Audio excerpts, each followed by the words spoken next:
Vem chegando a hora de ir embora. Eu agora vou rever a morena que ficou na cena que passou. Se ficar saudade, deixa que mais tarde ela também vai. Como vai a vida? Vamos para a Bahia das Pedras. Para a Bahia das Pedras. Coisas que acontecem, deixa que eu lhe diga, nada me cansou. Não senti fadiga, porque gente amiga só me traz Igual va branco. vai ser agora que se vai sofrer. Deixa que mais tarde na curva da estrada a gente se vê.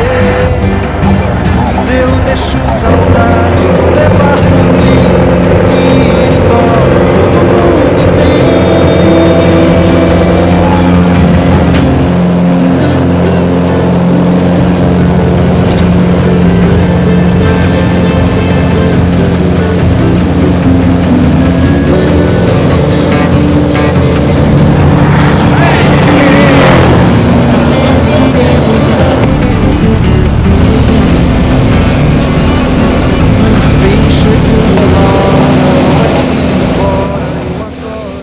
Avec ses 8,5 millions de kilomètres carrés pour 180 millions d'habitants, le Brésil est le 5e pays le plus vaste du monde. Il couvre le tiers du continent sud-américain. Situé dans le centre-ouest du Brésil et au cœur de l'Amérique du Sud, le Pantanal est une immense aire géographique de 230 000 km² à la rencontre de 3 pays, le Brésil, la Bolivie et le Paraguay.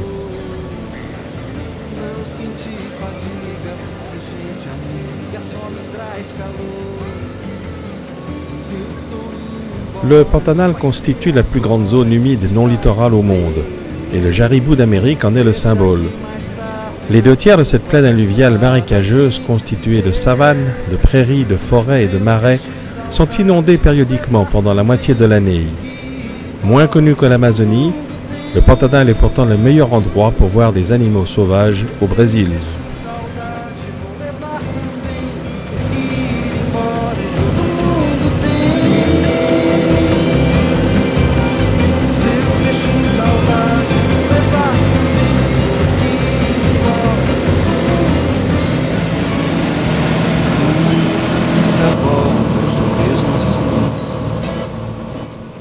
Certains géographes divisent le Pantanal en 9 subdivisions, d'autres en 7, et quelques autres le divisent seulement en 2.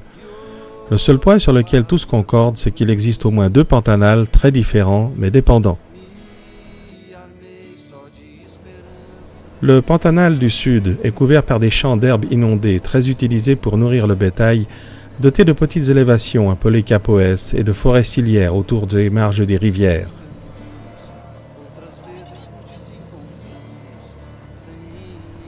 L'autre est le Pantanal du Nord, subissant une grande influence de l'Amazonie. C'est une région couverte par des forêts plus denses que dans le Pantanal du Sud.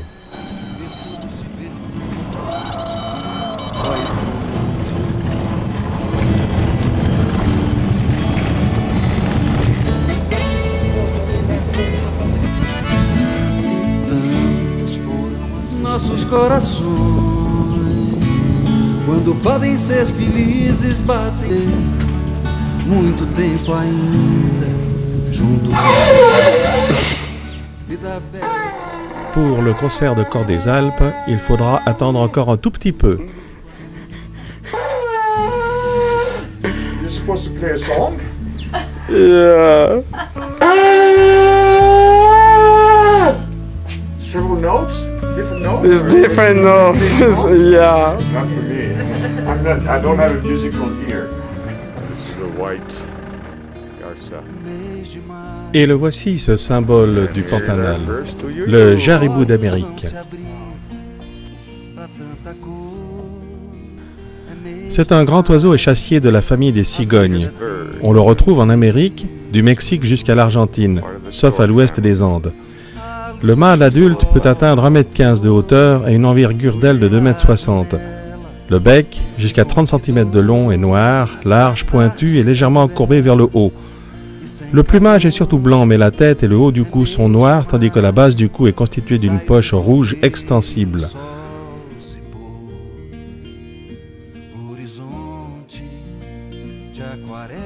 D'allure maladroite au sol, le jaribou est puissant et gracieux en vol.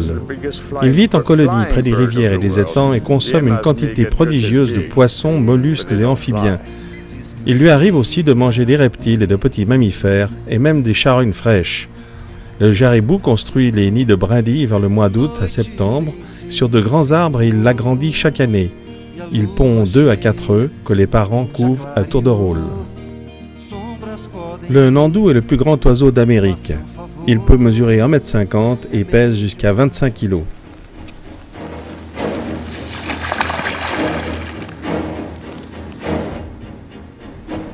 Caïman est le nom commun de 3 groupes de reptiles de l'ordre des crocodiliens.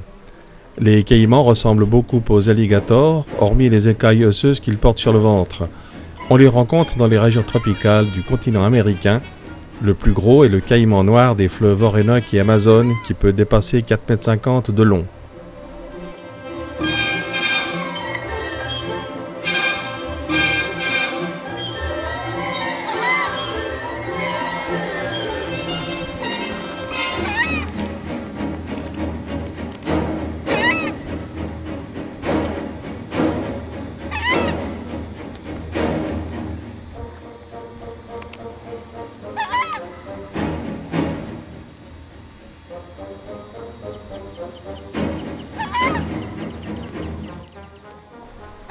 Mais le plus répandu au Pantanal est le yacara ou yacaré.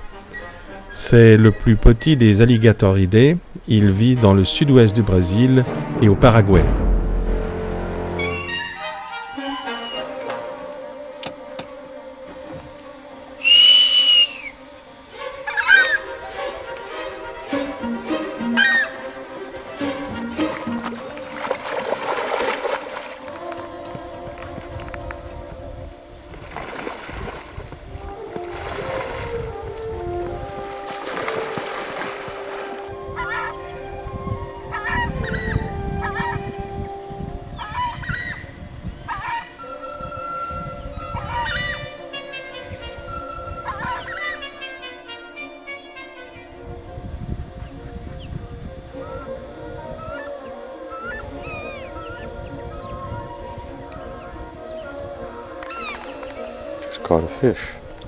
À quelques distances de nos yacarés, voici un groupe de grandes aigrettes blanches.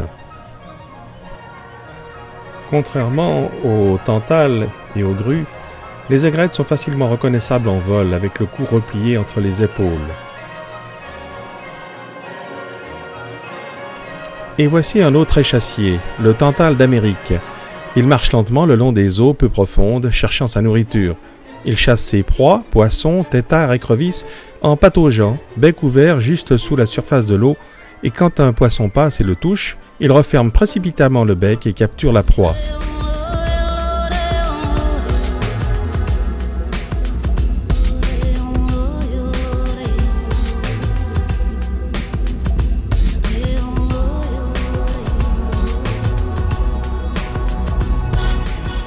Se mêlant au caïman, voici le plus gros rongeur du monde, le capybara, ou carpincho en castillan. Ça vient de capivara, qui signifie seigneur des herbes dans la langue des Indiens guaranis.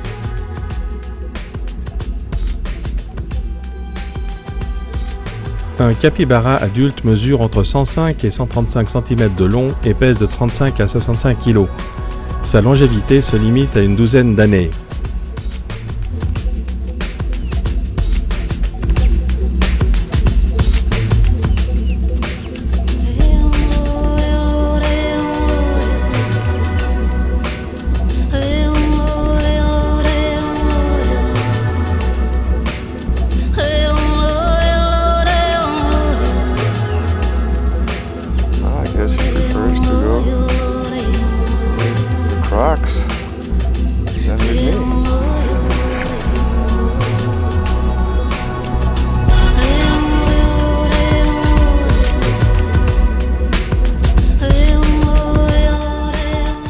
Le corps couvert de poils durs et bruns et la tête au large museau Les capybaras sont d'excellents nageurs.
Ce petit mammifère à la queue striée est un coati.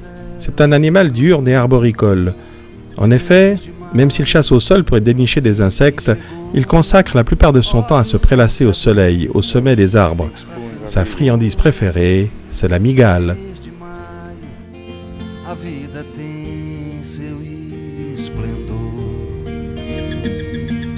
A luz do sol entrou pela janela, me convidou pra tarde tão bela e sem calor. É mês de maio, saio e vou ver o sol se pôr. Horizonte de aquarela que ninguém jamais pintou. E o enxame de estrelas diz que o dia... Les femelles du coati vivent en groupe d'une dizaine d'individus. Les mâles sont solitaires et ne sont tolérés au sein des colonies de femelles qu'en période de reproduction. Adoptant alors une attitude soumise, ils s'accoupleront avec l'ensemble des femelles matures avant de repartir courtiser d'autres groupes. Façam favor, é mês de maio, é tempo de ser sonhador. Quem não se enamorou no mês de maio, bem que tentou. E quem não tiver ainda amor dos solitários, o mês de maio é o protetor. Boa terra, velha esfera, que nos leva aonde for. No futuro, quem nos dera que te dessem mais valor.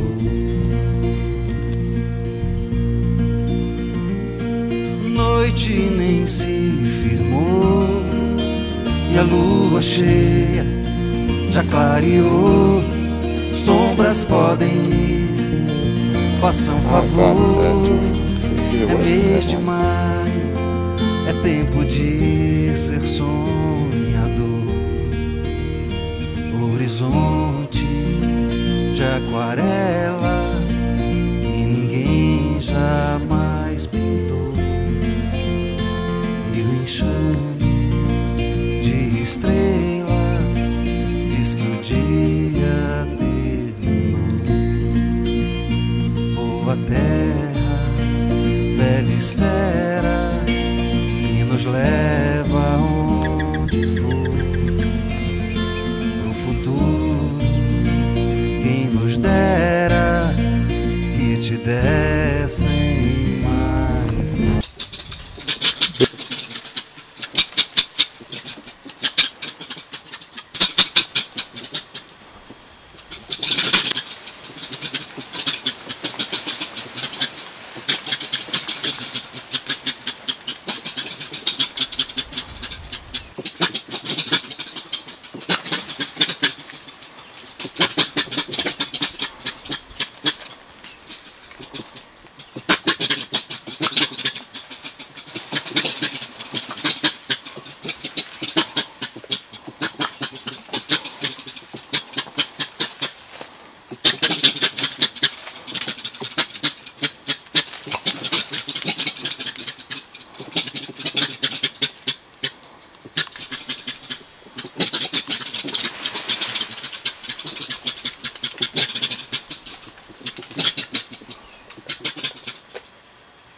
Et voici l'animal préféré du capitaine Haddock, le tamanoir, ou le fourmilier géant.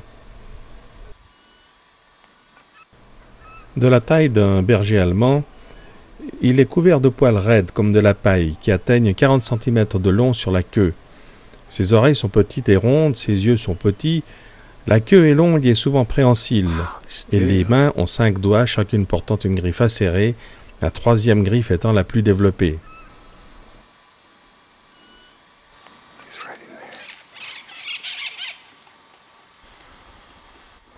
Comme son nom l'indique, le tamanoir se nourrit principalement de fourmis et de termites dont il peut avaler jusqu'à 30 000 en un jour. Il ouvre les termitières avec les griffes de ses pattes antérieures et il insère son museau tubulaire dans l'ouverture. Il fouille alors la colonie avec sa longue langue en forme de verre et la retire couverte des insectes qui s'y collent.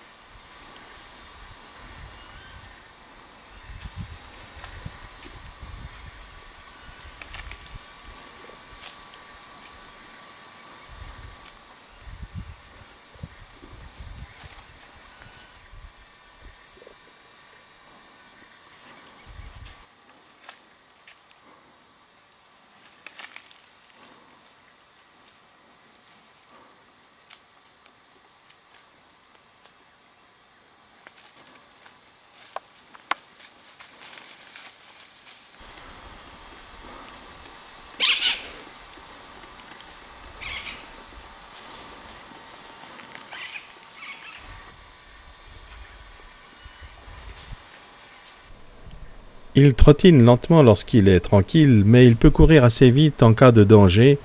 Voici le tatou.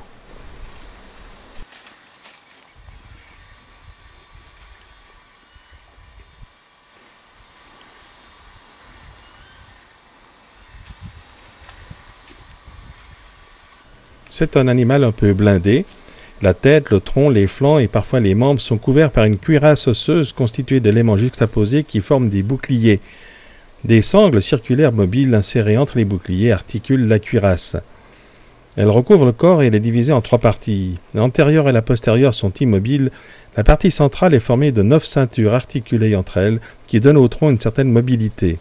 Quant à la queue cylindro-conique, elle est protégée par une série d'anneaux articulés entre eux.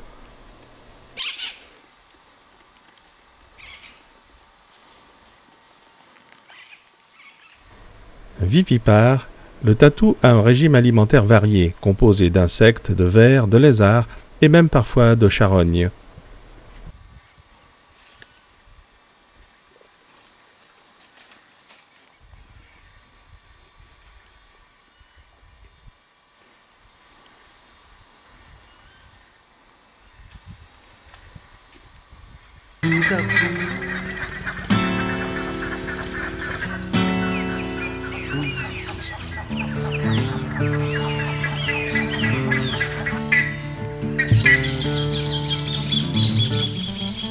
Mais le Pantanal, c'est aussi le règne des oiseaux les plus divers, les spatules, les aras multicolores et également le toucan que l'on va voir dans quelques instants.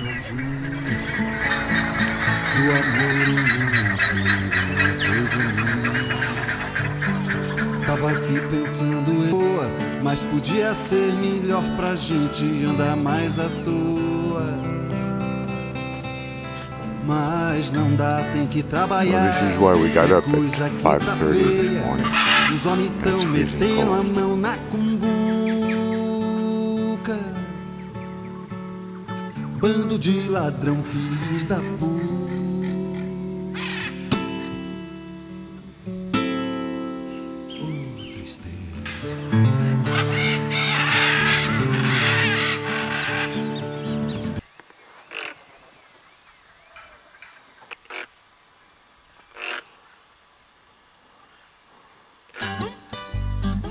Le voici ce toucan avec son gros bec caractéristique. Il est nettement arboricole et vient assez peu au sol. Ses pattes robustes et ses doigts opposés 2 à 2 lui permettent d'agripper fermement les branches et il préfère bondir plutôt que de voler de l'une à l'autre. Peu farouche, il lui arrive d'entrer dans les maisons pour y dérober la nourriture sans se soucier des chiens. Ibicinza.